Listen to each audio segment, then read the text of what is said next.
First of all, I would like to thank the organizer committee for giving me the opportunity to take part in the nice conference. I'm very happy to tell you the results of our study, and the title of my talk is shown on the slide. The drop in temperature, drop in phase diagram of cuprates is characterized by a large variety of ordered states, which characteristic can be tuned by doping and are driven by many competing degrees of freedom, such as charge, length, spin, or maybe even orbitals. The origin of some of the ordered state is well understood, but the nature of other is still under debate. Among many different properties of cuprates, I would like to draw your attention to rather peculiar behavior of the inverse square of the London penetration depth. First of all, if you believe in the d wave for the parameter, superconducting order parameter, then the low temperature behavior should be linear, as for example in the early paper by Hardy. But in many cuprates, in the temperature dependence of the inverse square London penetration depth, an inflection point is observed. This point is characterized by the change of the curvature of this dependence. At low temperature, the curve is concave downwards, but at elevated temperatures, it convex or concave upwards. To explain such a behavior, to explain such a peculiar behavior, several approaches have been elaborated. And for example, one of them involves coexistence of two superconducting gaps of different symmetry, for example, S and D wave, or dx squared dxy, and dx squared minus y squared superconducting gaps. But this scenario has been disputed by Harshman, who argued that this unusual behavior can be driven by temperature activated vortex depending. And moreover, according to him, the order parameter was S wave. Another scenario also involved vortex spinning, but the order parameter was dx squared minus y squared wave. I'm not going to cast any doubts on all the theories, but instead I would like to suggest maybe alternative explanation of such as peculiar behavior of the London penetration depth. And our explanation is based on the spin-following approach. And now, a couple of slides about the theory. Like many other theories that use in describing the properties of cuprates, the spin-following approach is based on the Emery model. This model describes holes on the copper and oxygen, Coulomb interaction both on-site and intersite, hopping of holes over oxygen sublattice, and also hybridization between p and d orbitals of the oxygen and copper ions. In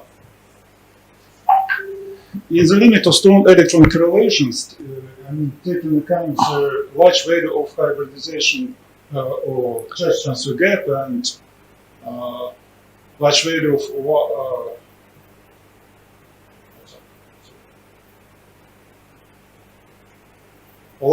of on-site Coulomb repulsion, we can integrate all the empty and doubly occupied states and end up with the so-called spin fermion model, which describes spins 1/2 interacting with holes moving over oxygen sublattice. It is important that the value J is the largest parameter of the spin fermion model, and it is this parameter that describes the strong spin fermion coupling and spin correlated hoppings. It is known that due to this strong spin fermion coupling, a very stable state, the Jean-Dry singlet, is formed. And tunneling of a hole from one unit cell to another means actually tunneling of a Jankrai singlet. And as a result, we obtain that it is not the bare hole that moves all the oxygen sublattice, copper oxygen lattice, but a rather complicated quasi-particle that takes into account the strong spin fermion carbon, and for this reason is called spin polaron. To describe spectral properties of the spin polaron quasi-particles, Barabanov and others suggested to use the Sunset-Mori projection technique. The idea behind this technique is rather simple. We choose the minimal basis set of operators. Use minimal set of operators that are supposed to describe well properties of quasi-particles. Then we write down the equation of motion for these operators, project this equation for the basis set of operators, and then using, for example, Green's function, we can calculate the spectral properties of the system. To describe in this way the spin polaron quasi-particles within the spin fermion model, it is important to include into the basis set this third operator.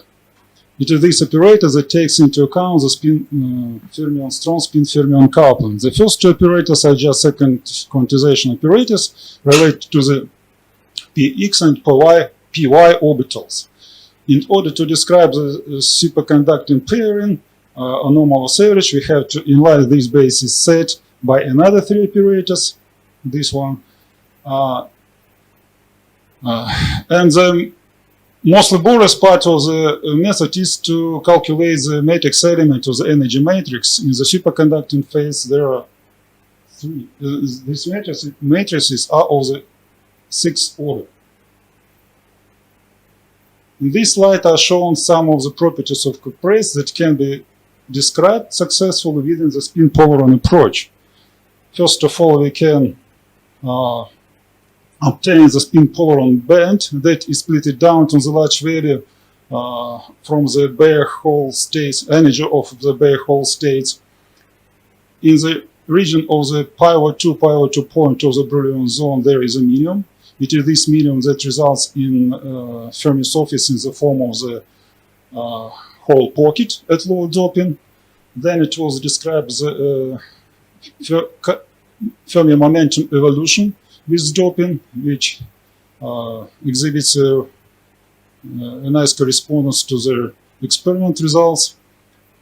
Temperature and doping evolution of the superconducting gap and was also described, and the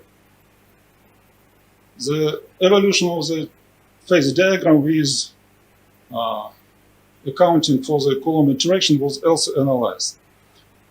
I have prepared a slide just to convince you that the spin polaron approach has its own right to be used in the theory of cuprates.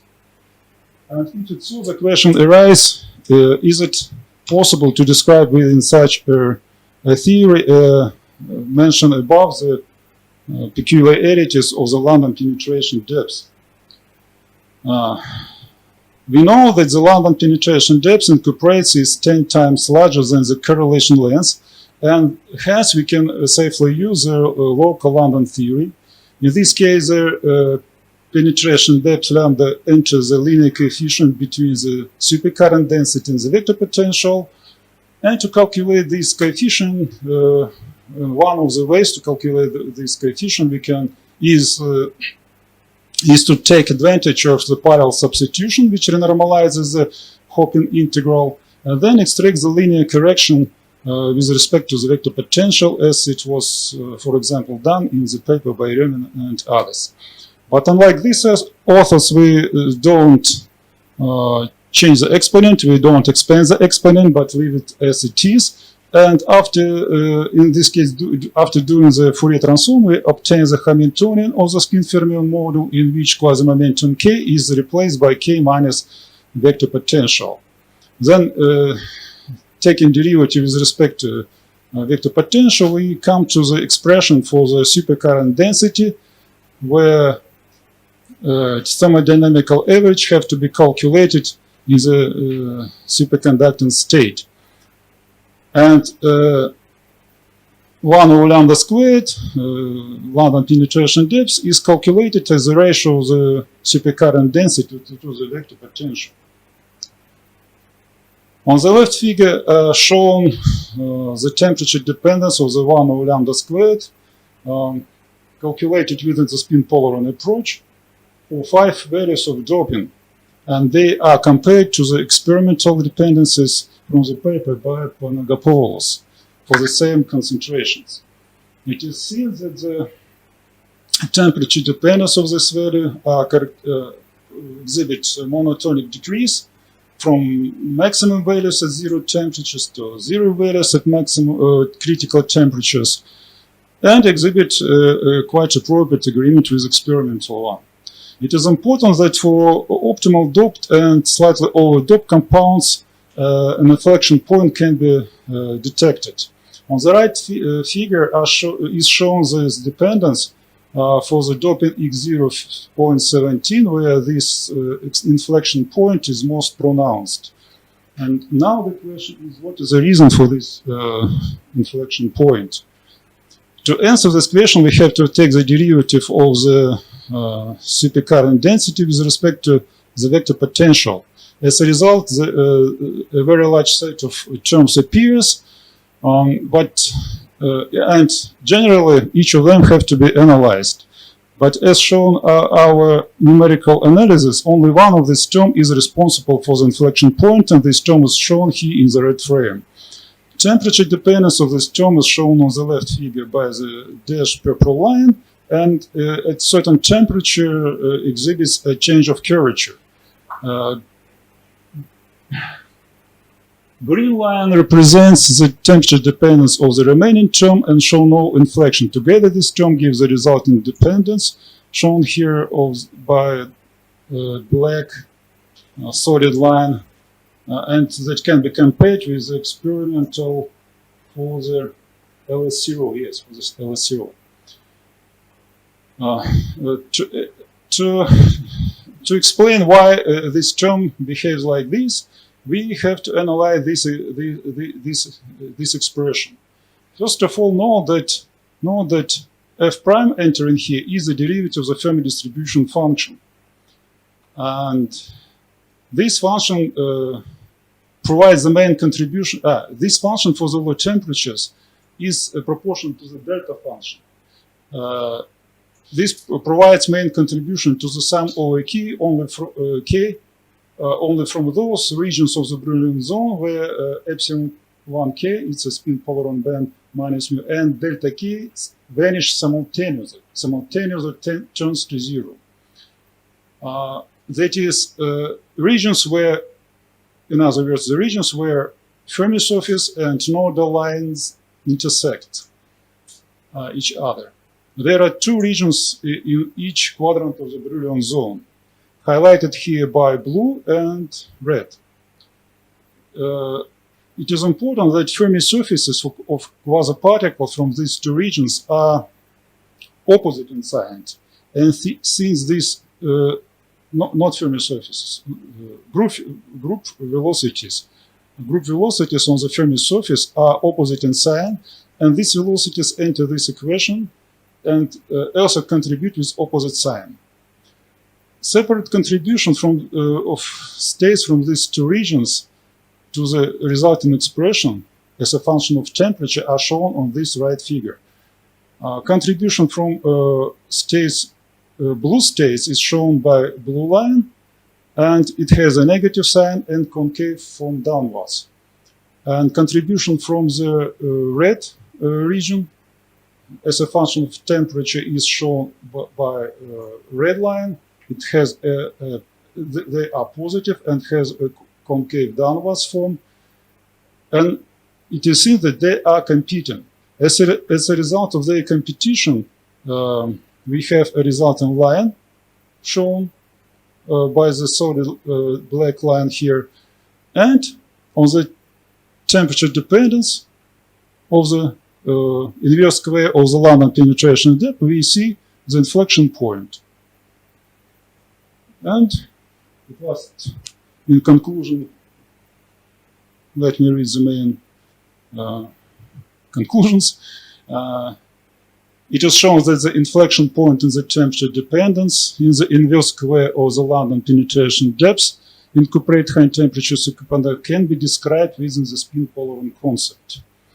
Within the theory, the inflection point arises due to the specific features of quasi-particle spectral properties, which in the superconducting derived state give rise to two types of regions in the Brillouin zone, contributing with opposite sign into the expression for the inverse square of the London penetration depth. Thank you very much. Yes, Dmitry, I have a question for you. In your technique, you use the Morris-Francis projection technique, which is typically used for spin-coupling calculations. Yes. Could you expand a bit on why you needed spin-coupling? Or I thought like the spin polaron concept maybe treated not with Okay. kind of field theory or something. Actually, there are several types of spin polarons. We call them weak coupling spin polarons and strongly coupled spin polarons. Weak coupling polarons have been introduced by Chubukov and others, and in order to describe these polarons, there is no need to use strong coupling technique. But another spin polarons, as I have explained, try to explain here, are due to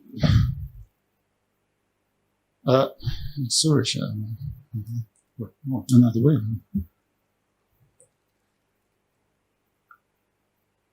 Are due to the strong value of the parameter G that describes strong coupling of spins, effective spins on the copper ions, and holes moving around these spins. This effective Hamiltonian is obtained in the regime of strong electron correlation and has a large value. So the strong coupling technique is essential to get, for example, your inflection point. If I don't do the strong coupling technique, I don't get the inflection point. It's the coupling polarons. These are connected things. If you use the strong coupling theory, then the spectral weight of this expression is rather complicated, and this form takes into account the strong coupling of the spin polarons. Okay.